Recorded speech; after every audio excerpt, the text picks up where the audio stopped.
Welcome back, everybody, to Unbashful. As always, I am your host, Nicholas Doucette, and I'm excited for another week and another opportunity for me to sit in front of this mic and in front of this camera.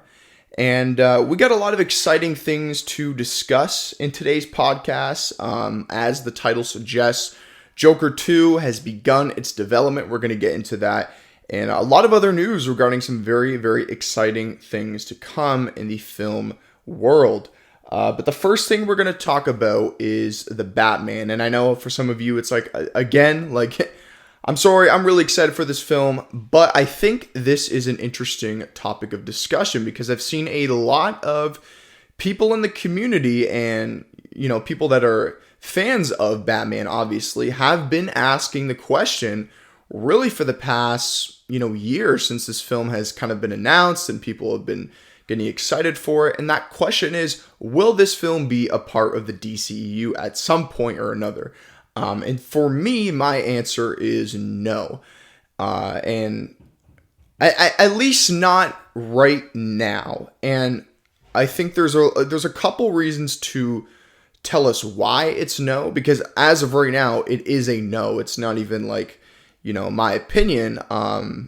Like the answer genuinely is no. And the reason why is because for those of you who don't keep up with the movie news, the director, Matt Reeves, of the new Batman with Robert Pattinson, he has said that this is self-contained. It's not, it's not included. It's not a part of the DCEU. And I think that is, even if he had never said those comments, I think it's pretty obvious because if you observe, the DC films and like Wonder Woman, Aquaman, The Flash, they all have, and what I'm about to say is not an insult, because you could very well say the same thing for the Marvel films, and that is that some of these films have a very kind of cartoony feel to them,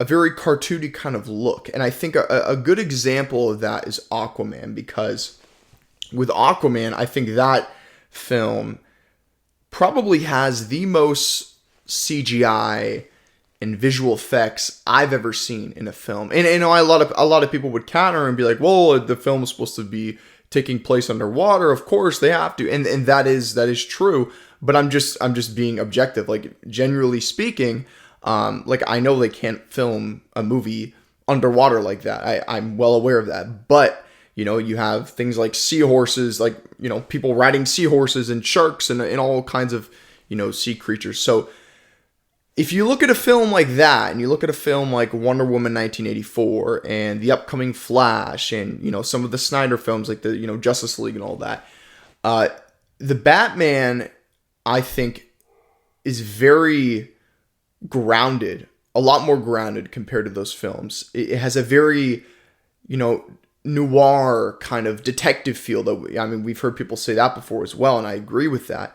And I don't like using the word realistic because at the end of the day, the story of Batman, Bruce Wayne, it is still fictitious. It is still, fiction. I basically just said the same thing there.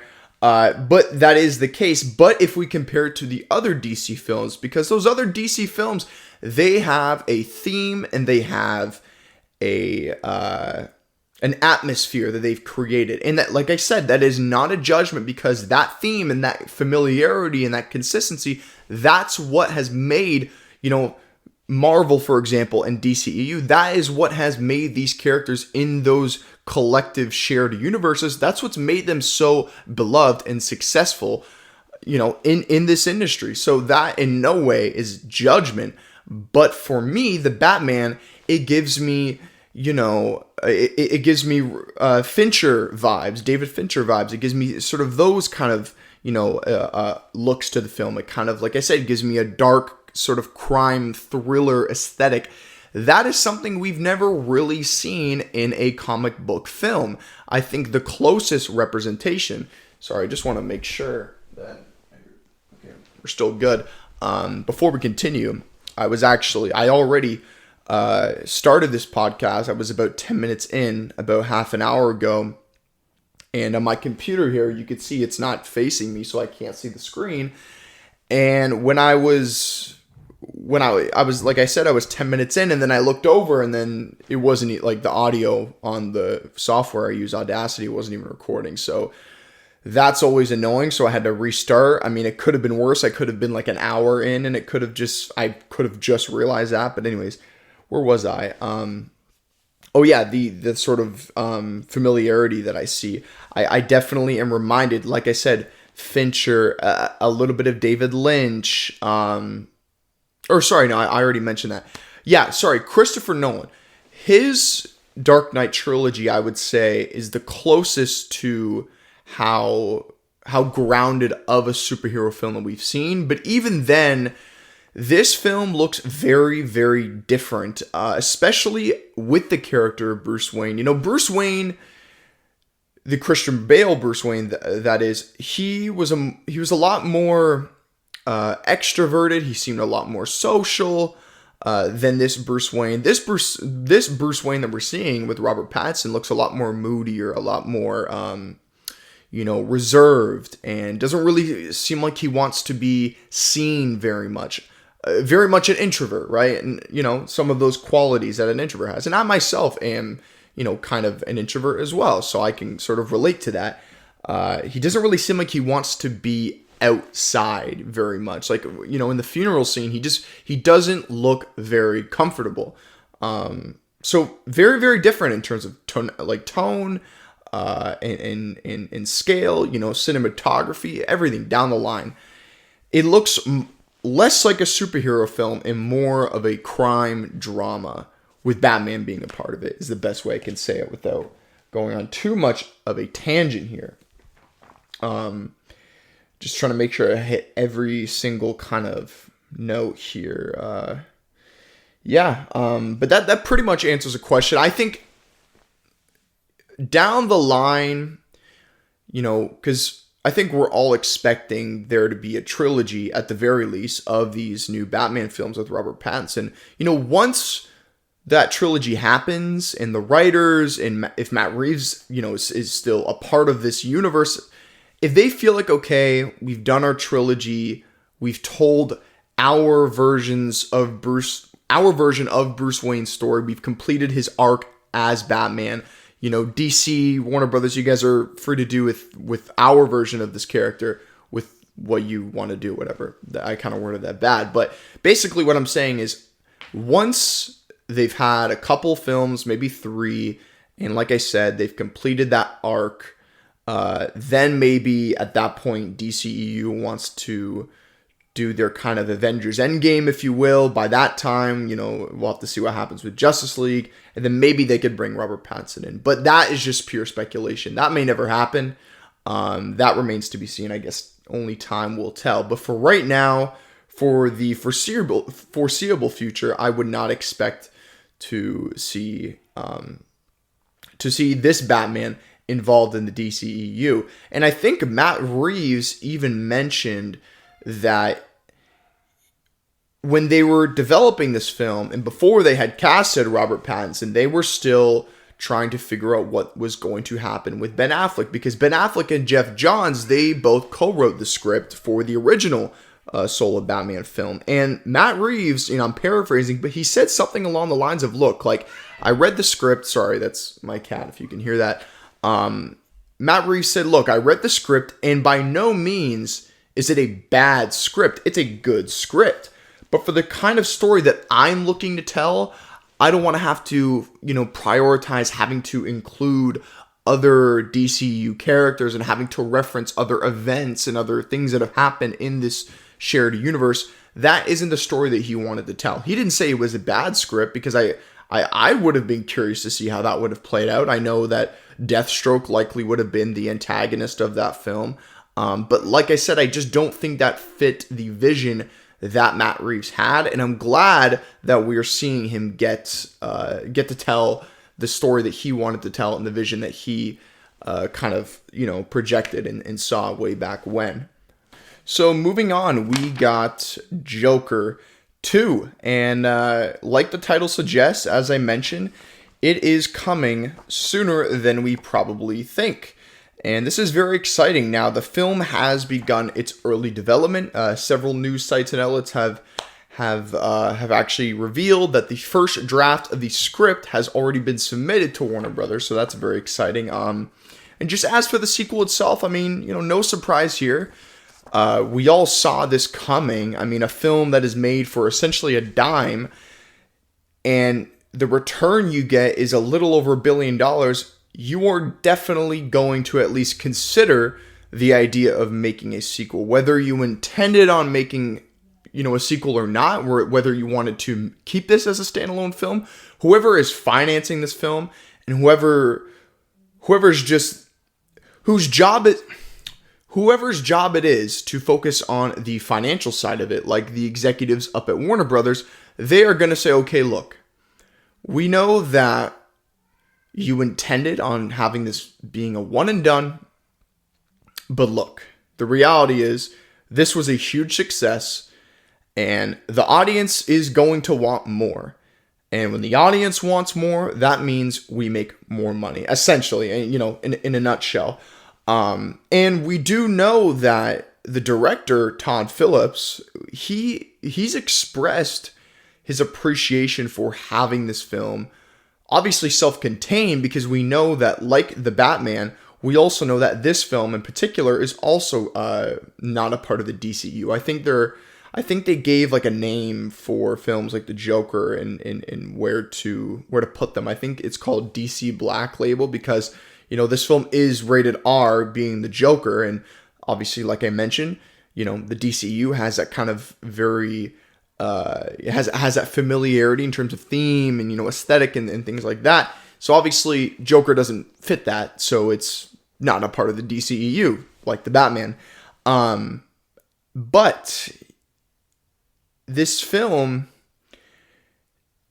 was a very, I don't want to say a pleasant surprise, because I was excited for it, obviously, but I didn't think it was going to make $1 billion, nor did I think the people involved, like, obviously the director, Todd Phillips, Joaquin Phoenix, the executives up at Warner Brothers. I don't think they even saw this film, achieving this kind of success. Now, obviously, they thought it was going to be successful, because when Todd Phillips, would have pitched this film to the board of directors of Warner Brothers, he would have had to express his confidence in what this film can do.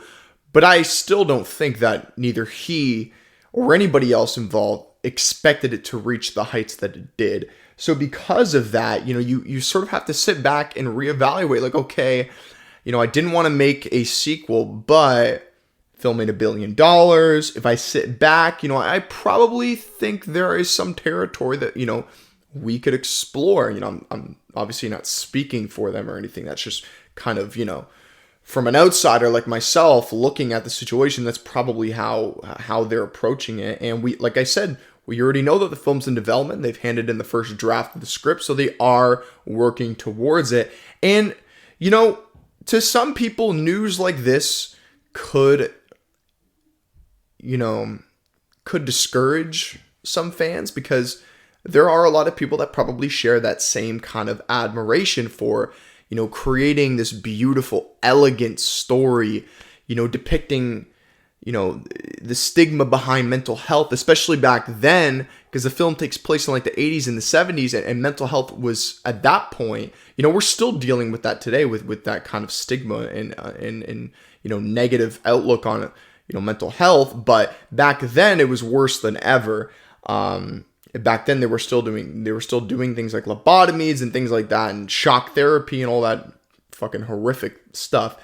So back then mental health was definitely frowned upon by society. It wasn't taken very seriously as a profession, and it wasn't taken seriously as an illness. So I think Joker did a great job of depicting that in a very realistic light, because obviously it's still a film at the end of the day. It's still a comic book film, which sometimes I have to remind myself, because Joker to me does not feel like a comic book film. And I think that's one of the most enjoyable things about it. It's one of the biggest redeeming qualities of that film is how unique it feels. It stands on its own, but separate it from the comic book conversation as a film in general. I think it just stands on its 2 feet in a way that we've never seen anything like that done before. Now, Todd Phillips has said, he's taken inspiration from films like Taxi Driver, as a sort of study of a character showing their descent to madness with Arthur Fleck, because we see in Taxi Driver,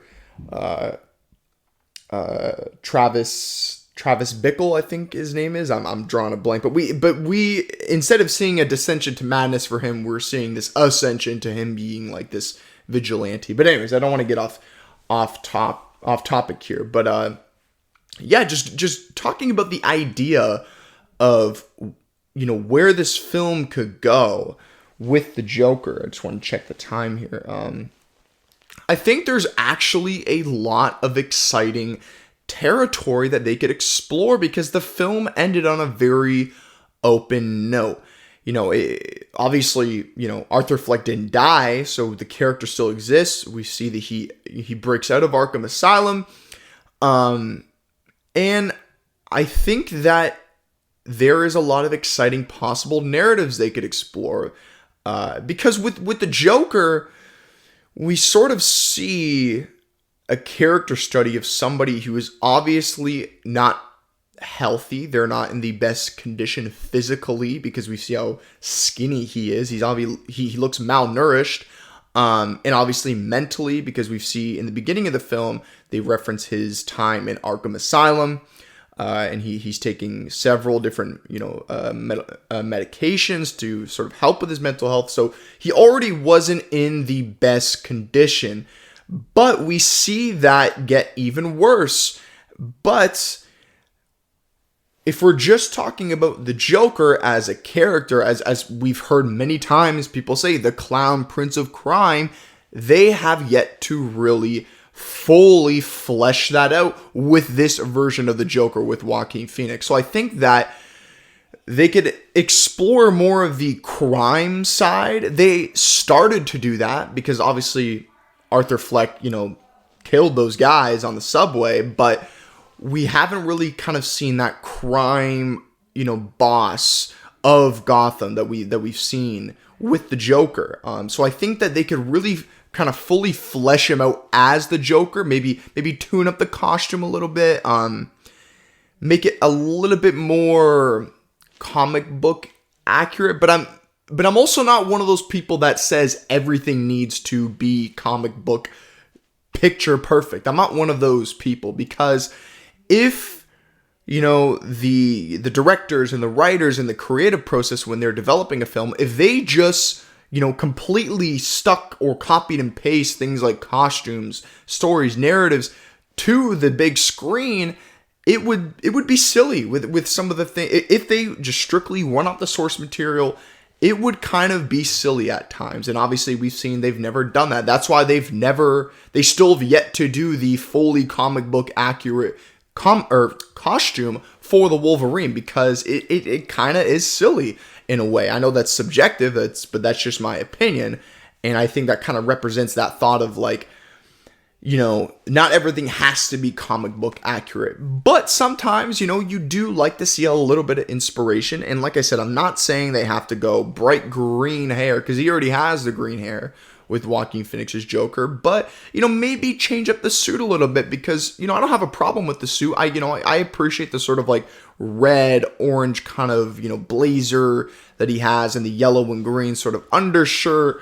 But maybe add a little bit more purple in there. Maybe remove the blue circles and maybe put in like gray or black circles around his eyes. It definitely is comic book inspired. Like if I look at Arthur Fleck, if I look at the Joker, it obviously like I'm not an idiot. That's the Joker. But compared to even Heath Ledger's Joker, that was very much like it didn't. That's actually a great example of what I'm talking about, right? Now, I'm not saying they need to copy Heath Ledger's Joker. Don't. But they could still approach it the way that Christopher Nolan did. Because it's obviously the Joker. You can see they take inspiration from the comics. He has the green suit. He has the green hair. But the hair's longer. And the makeup isn't as perfect. You know what I mean? It looks like it was just done by him. It doesn't look like it was done by like a costume designer team for a film. You know what I'm saying? So they could approach it from that perspective, flesh out the character more, maybe explore more of the storyline of how corrupt Gotham City is, stuff like that. Obviously, they're not going to put in Batman. I don't want them to. And obviously, these films aren't connected, being the Batman and the Joker, because a lot of people are curious as to, are they connected? Because some people aren't as, they don't keep up with the film news. And no, to answer that, if you are wondering, most people know, but if you don't know, the Batman, Robert Pattinson, and the Joker, they are not connected because they take place in two different timelines, because the Batman is actually like a modern day film. Like, it takes place I think in like 2018 or something. I could be wrong. Whereas Joaquin Phoenix's Joker, that is very much set in the past, in like the 70s, the 80s. So that pretty much kind of covers it here with the Joker. And yeah, I'm very, very excited to see when that film comes. I think they said it's scheduled to come out next year, 2023. I've already mentioned this, but 2023 is going to be a huge year for films. I think even bigger than this year. I'm excited. I'm not losing sight of what we have coming, but I think next year, I definitely have my eye on some of the movies coming out next year, like Oppenheimer, which we will be talking about on this episode because there's more news regarding that. So next up, we got some Loki Season 2 news. Now, similar to Joker 2, Loki Season 2 is also on the horizon. In fact, they start shooting this summer. We're going to talk about this, and I am very, very excited because a lot of you, if some of you keep up with the podcast, you know that my favorite D.C.E.U show at this moment is Loki. I thought it was elegant, it was beautiful, it was groundbreaking. It obviously it's had major implications on the MCU, and I think we're likely going to see Loki in Doctor Strange: The Multiverse of Madness. And in fact, I think if you actually pay close attention to the trailer, you can even see one of those little TVA rectangular doors opening up behind Wanda.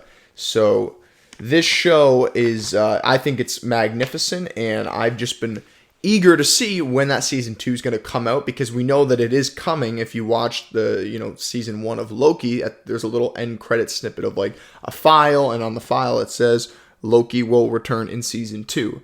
So we know what's happening. It's just a matter of when, right? Very similar to Joker, made $1 billion. It's not will it happen, it's when it will happen. But besides the fact, so like I said, I haven't said this. We know through, news reports and even, Jonathan Majors himself, that he will be playing Kang the Conqueror in Ant-Man and the Wasp. I'm trying to remember the name. Ant-Man and the Wasp: Quantumania. That is the third Ant-Man film to complete that trilogy, and we know that he is going to be the main antagonist. So then that kind of begged the question, will season 2 of Loki be after Ant-Man 3, or will it come before? And I always kind of hoped it would come before, just off of selfish reasons, just because the sooner I could see season 2, the better.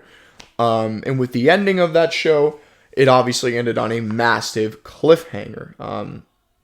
Now, according to MovieWeb.com, they said, quote, season 2 of Loki is expected to start production in June, with filming taking place at Pinewood Studios, which is in England, if I'm not mistaken. They further say the report from Then there's a report, like if it goes on further, the article written by Jonathan Fugue. I always mispronounce people's names. I apologize. He goes on to say, quote, "A previous rumor regarding the second season of Loki has seemingly been confirmed, with the Dis Insider claiming that filming on the Disney Plus show will begin in the summer of 2022. Referencing a casting website, the latest report states that production of Loki Season 2 is expected to start in June, with filming taking place, like we just mentioned, at Pinewood Studios in England," which I was correct about. While there are very few other details surrounding Loki Season 2, this report describes the show's return as, once again, following the mercurial villain as he continues his work as God of Mischief. The action is set across the Marvel multiverse, with filming to begin in summer. Audiences can, and this is the big part, this is the reason why we know the answer to the question, audiences can expect to be reunited with Loki in the Time Variance Authority, love them, sometime in early 2023. Now, the reason why this answers a question, and now we know for a fact, well, not for a fact, because it is a report at the end of the day, but I think, it's a pretty credible website. I think we can expect that. And if we're seeing casting calls and things like that, online, it makes sense, right? They don't want to wait too long because they still want fans and people to be excited for this, obviously. But so we know it's coming. But Ant-Man and the Wasp: Quantumania, if I'm not mistaken, that comes out July 28th. Of 2023. So if this report is saying early 2023, then I imagine the show is probably going to be coming anywhere from January to March. If it's early 2023, that way it gives enough time to tell that story of Loki Season 2. And we also know that at the end of Loki Season 1, Loki finds himself in another universe where the TVA is run by Kang the Conqueror. Now, the TVA technically was run by Kang the Conqueror as He Who Remains in Loki Season 1, but he disguised his identity to the TVA as, the TVA being run by the Timekeepers. But in this universe, we see a full-on statue of comic book costumed up Jonathan Majors. We see Kang the Conqueror. We see him in that statue, which we would have otherwise seen as the Timekeepers in that other universe. And then Loki approaches, Hunter B-15 and Agent Mobius, and they have no idea who he is because this is a different universe. The multiverse has torn now. Like I said, that show is having major implications on on not only the multiverse, but the entire arc of the storyline that they're telling in the Marvel Cinematic Universe. So that is very exciting to see. And it looks like, telling by the report, they're going to go even deeper and even further. And I imagine, like in the multiverse, and I imagine we're also going to be seeing Sylvie return. And since this is going to be before Ant-Man and the Wasp: Quantumania, we are likely also going to see I don't even think it's likely. I think we will see Kang the Conqueror make another appearance, albeit, it could be like the final episode of Loki. It could be, although that final episode, we actually saw quite a bit of him, and I don't think we'll see as much of him, but I do think we will see him, like I said, albeit a cameo or, a lengthy, basically a whole episode or multiple episodes. He may be in like 4 out of the 6 episodes. We don't know. But we probably will see him return. So that is very exciting news for fans of Loki like myself. We will be seeing that second season come very, very soon.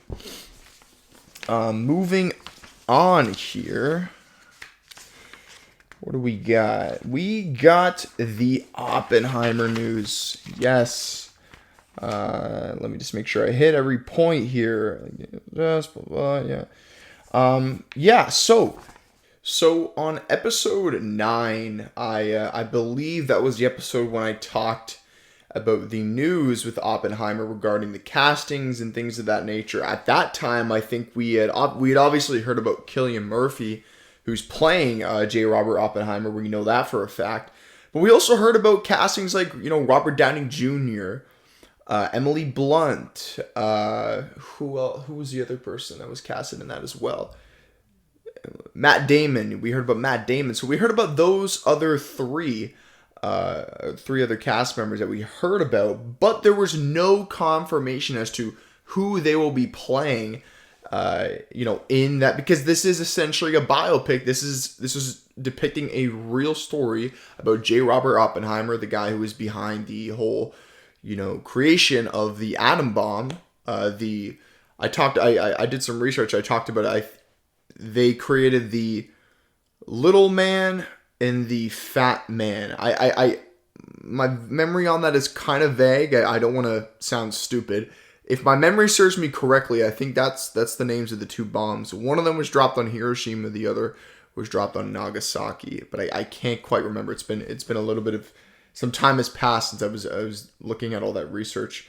But anyways, nonetheless, we cover that film. I talked about how I'm incredibly excited. I'm excited to see Cillian Murphy back in a lead role for a film. We've seen him in a lead role for a show like Peaky Blinders, but for a feature film, it's been a little while since we've seen him in the lead. Now, he's done many films as a lead, playing the lead character, but it's been some time.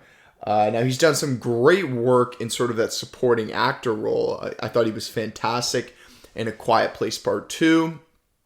I loved his appearance in Dunkirk as that kind of nameless, unknown soldier that they picked up in the water.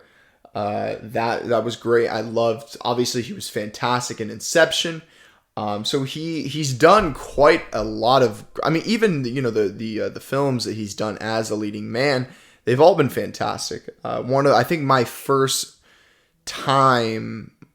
introduction to Cillian Murphy as an actor, in sort of his catalog of films, I think was probably that zombie film he did. I want to say it's 28 Days Later, if I'm not mistaken. I think that's the name of the film. It's been quite some time since I've seen it. But anyways, so from that casting news till now, we haven't really heard about anything until recently. So recently, we got some big news. We got some big stars, big players that are joining this project, and I think this film is shaping up to be something special. Now, let's get into that. Here we go. So, these are... Okay, yes. Okay, so the stars that are joining the cast, the recent news. We got Florence Pugh, Rami Malek. We all know Rami Malek. Benny Safdie. Of course, him and his brother co-directed Uncut Gems, and he starred alongside Robert Pattinson in what I think is one of the best movies I've seen, in Good Times. Then we got Josh Hartnett. I'm not gonna lie, I'm not really too sure who he is, but they have all joined they've joined obviously the cast and the project of Oppenheimer. Now, I have more notes. Now we actually have confirmation of who some of these stars are going to be playing. Now I speculated as to who I thought, Matt Damon's going to play, who RDJ is going to be playing. But let me just tell you, before I give you the answer to who they will be playing, my predictions were wrong. I could look back on that and kind of laugh, but they were completely wrong as to who I thought, Robert Downey Jr. and everybody else is going to be playing. Like I said, we all know Cillian Murphy is playing Oppenheimer, so don't need to, include him in this. These were just the people that I had speculated. So, kicking this off, according to IMDb, Emily Blunt will be playing Robert Oppenheimer's wife, Katherine Oppenheimer. That'll be nice to see Emily Blunt kind of be reunited with Cillian Murphy. I thought their scenes together in A Quiet Place Part 2 were incredible. RDJ will be playing Louis Strauss. If I remember correctly, I predicted Matt Damon to be Louis Strauss. So Robert Downey Jr. will be playing Louis Strauss. Matt Damon will be playing Lieutenant General Leslie Gross, who I originally thought RDJ was going to be playing him. Then we have Benny Safdie will be playing Edward Teller. Or no, sorry. I think I predicted, I can't even remember now, the episode 9 was so long ago. I think I projected either Matt Damon or RDJ. One of them I predicted to be Edward Teller, but I can't fully remember. However, Rami Malek and Josh Hartnett's roles are currently unknown. So we don't know who they will be playing right now, but I'm sure as time goes on, we will, I'm sure we'll probably hear that news. I can only imagine what the budget for this film is going to be because, I mean, the cast alone is easily going to eat up $100 million, $120 million. Like I said, there are some big players. These there ain't no amateurs in this cast. Of course, the director himself. Whew, anybody hear about the price tag he took with Tenet? He made almost $100 million or something on Tenet, maybe even more. I could be wrong. I don't know that to be certain, but he made a lot of money. And of course, I mean, Christopher Nolan, he's, once in a lifetime director. You definitely need to pay him. But the cast, the writers, everybody, I mean, that alone, the talent behind this film alone, we're probably looking overall at like a $300 million film, because we also know that Christopher Nolan, while he does use special effects, I think you have to at least use some kind of special effects in today's, films. But we do know that he loves to utilize practicality, and we do know that he likes to use practical sets. I think Cillian Murphy described the scene in Inception. I was watching one of those things, like those GQ interviews when an actor kind of breaks down his career and talks about different roles he's done. And he talked about Inception and the preparation that went into each scene and how Christopher Nolan had both hands on deck and constantly, tried to change things and basically put a lot of thought and process into his vision that he wanted to show up on screen. And specifically, Cillian Murphy talked about the scene when Leo, I think it's a scene when Leo and him first meet, but it's in Cillian Murphy's dream, and Leo is kind of explaining the process of your mind has been trained for this, and it's when they're sitting at the bar and everything starts to tilt, and you can see the glass and the water and the glass start to kind of tilt. Basically, Cillian Murphy explained that was all done practically. There's no visual effects. He said that whole set that they were on was on a gimbal that basically tilted the set while they were sitting. So they probably had to make sure they didn't fall either. I'm sure they had some kind of harness or whatever, but that was on a gimbal, and that tilted to make it look that much more real. And another scene in Inception I think was also kind of on some kind of gimbal was the scene, the elevator, hallway scene. That was also done practically as well. Everything was kind of twisting. We've seen that before in Hollywood, but still, nonetheless, that costs a lot of money to film, obviously, because you're using machinery, you're using you're using props, you have a stunt team, sets, etc. So there will be lots of that in this film. Now, this is, of course, the Oppenheimer story. This is depicting the creation of the atom bomb. So I'm not expecting to see that actually happen. The atom bomb, we'll probably see it blow up. I'm sure we will. That'll probably be towards the end of the film. I'm thinking the third act, second act kind of. But until then, I assume it's just all going to be about the creation of it, obviously. So I'm not expecting to see a ton of, explosions and things of that nature. But I do think that we will see a lot of practicality take place. Now, obviously, they're not going to drop a real, atom bomb in the film. Obviously not. But I'm sure they'll have some kind of explosion here and there. But yeah, this film is, I'm already incredibly excited for it, but it's really starting to become one of my most anticipated films of this year, or of next year, excuse me. And I mentioned earlier with Ant-Man and the Wasp, 2023 is going to be a huge year, arguably even bigger, with films like I mentioned, Ant-Man and the Wasp, Quantumania, Oppenheimer. We have so much more coming out as well. Marvel, DC, not even just comic book films, but there's a ton of really good films coming out next year, without losing sight of the exciting things that are coming out. Next year, I'm looking forward, but I'm not losing sight of the films that are coming out this year. So before we get into the next movie news, I actually had to take about 10 minutes, took a little bit of a break, ate some food, and while I was doing that, I was kind of surfing through YouTube, and I found a trailer that Netflix just released, kind of showcasing all the films that are going to be coming out this year. And I watched it, and I'm not going to lie, it got me really, really excited. Looks like a lot of really cool things, a lot of movies, period. But we see that, kind of every year with Netflix. They release a lot of films. Some of them are good, some of them not so good. But it looks like this is going to be a pretty good year for Netflix content. And 3 films for me, because there was a lot in that trailer, but 3 films for me that really kind of stood out in that kind of preview.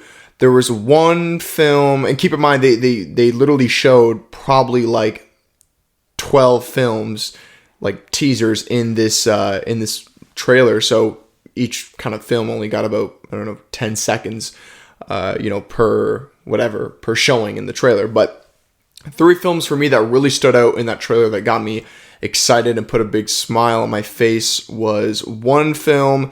It looks like Ryan Gosling and Chris Evans are doing a film together. That looked pretty cool. Almost kind of gives me like buddy cop vibes.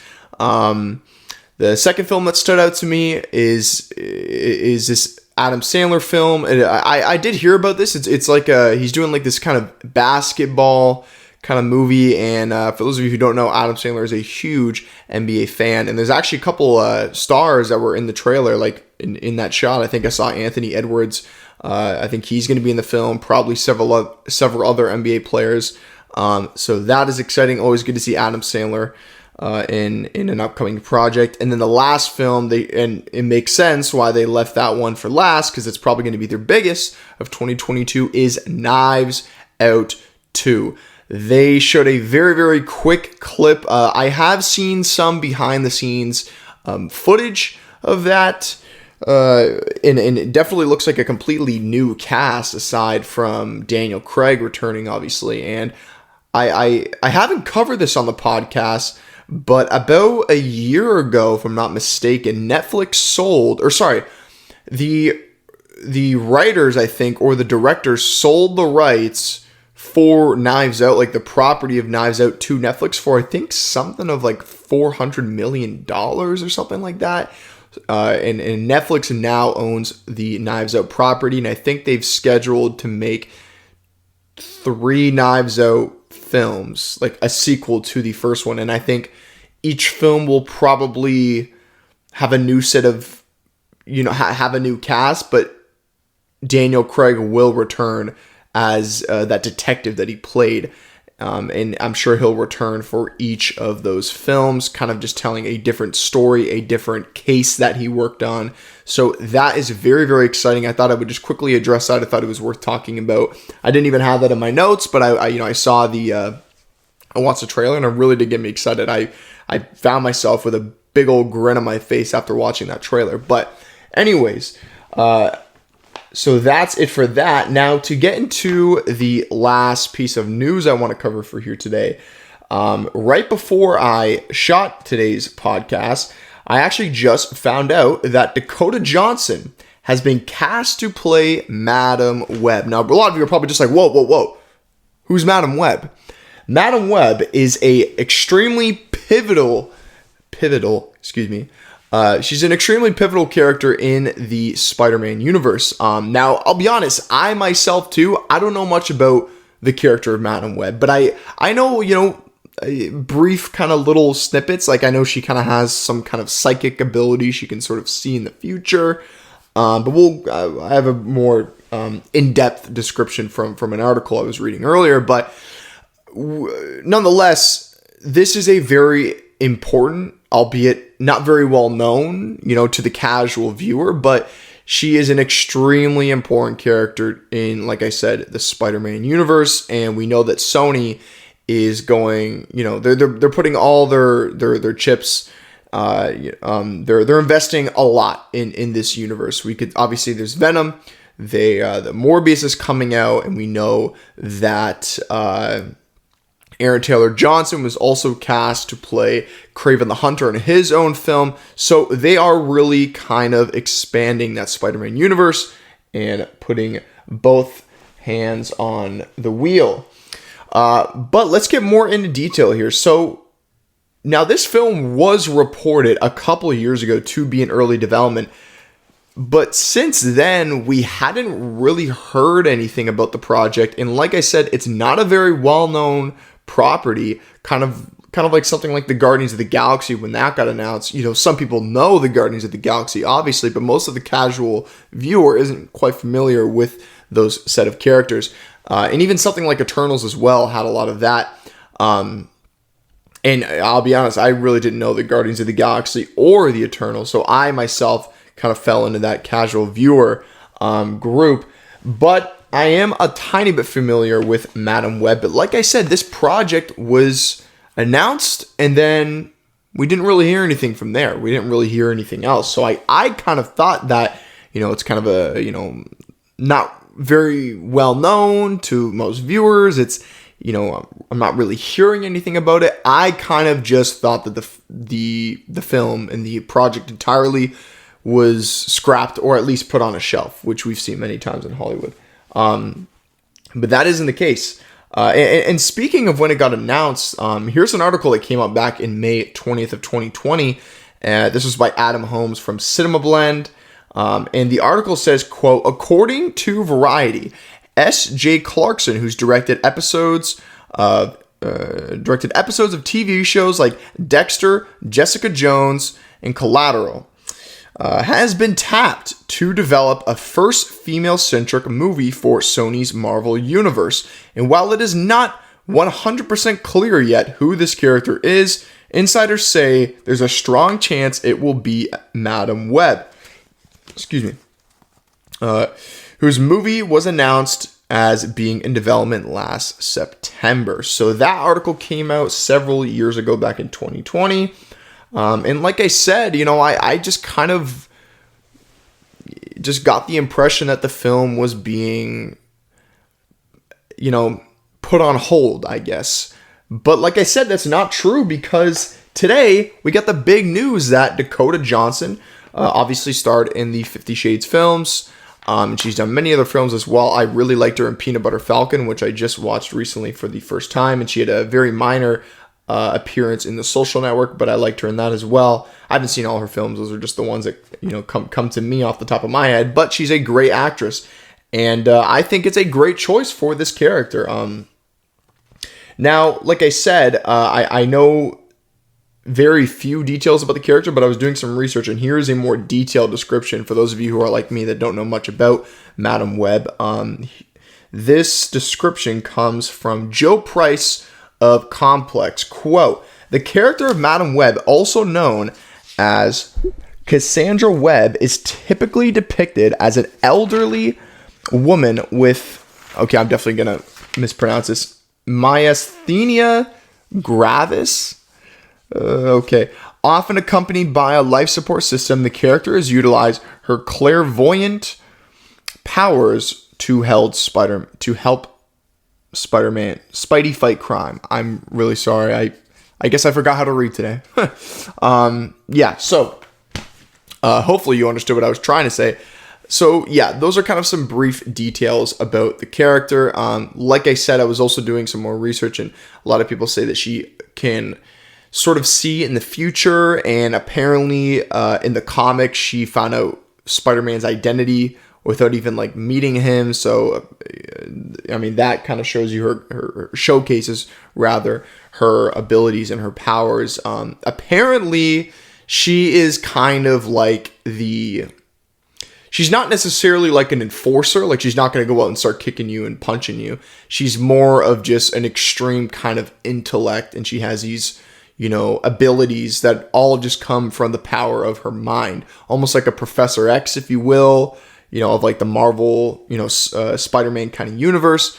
But very, very exciting. And I'm glad to see not only Marvel, but Sony really tap into these kind of, odd, not very well-known characters from the comics. I'm glad that we're getting them. I'm glad that we're not just seeing, the big players. Like, we're not seeing Iron Man anymore. We're not seeing Captain America. I'm glad that we saw them. I'm glad that we got them. But I'm glad that Marvel is kind of transitioning to telling these stories that most people aren't really familiar with.